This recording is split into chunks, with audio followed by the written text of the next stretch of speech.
You're listening to the Wholehearted Podcast, and I'm your host, Coen Tan. Something you recently shared with me really inspired me. 80% perfect is better than looking for 100% perfect because it doesn't exist. And when you are always looking for 100% perfection, it doesn't. You don't ship work. You don't get work done, right? You don't actually publish your post, or you don't actually publish that article on LinkedIn, or you don't write that book or shoot that video, right? So I thought that was very very freeing. That's very very enlightening. How did you learn that idea? When I was in UPenn, there was a professor that came to speak to us on the concept of maximizing versus satisficing. Now, maximizers are people who tend to be perfectionists and want to maximize everything, meaning that they must get everything 100%, must find the best school, the best husband, the best dog, the best house. Joking. I get it. Yeah. Right. But I understood what that meant because I came from a very good school, high achieving. There was nothing less than having those straight A's on the board, and everybody saw what you did. But as I said, we learned a lot of things that perhaps at the moment of embodying that, it was necessary for your survival.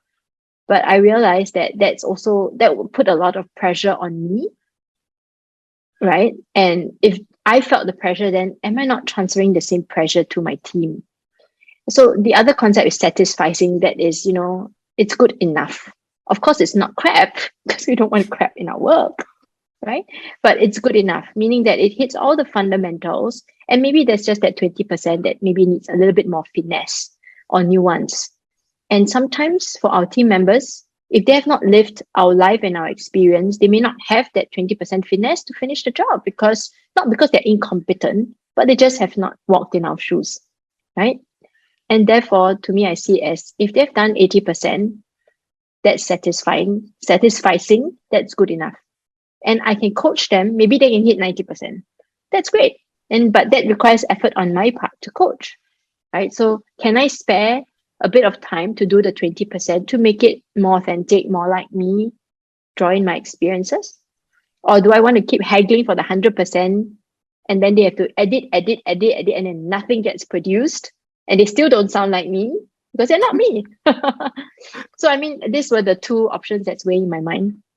And I realized that they have room to grow. They don't have to learn everything today or this month. And because they are growing, I can't expect them to hit 100% right now. Neither can I. I can't be 100% leader right now. So let's do it together. Thanks for being part of this heartwarming conversation today. To the next episode, stay wholehearted.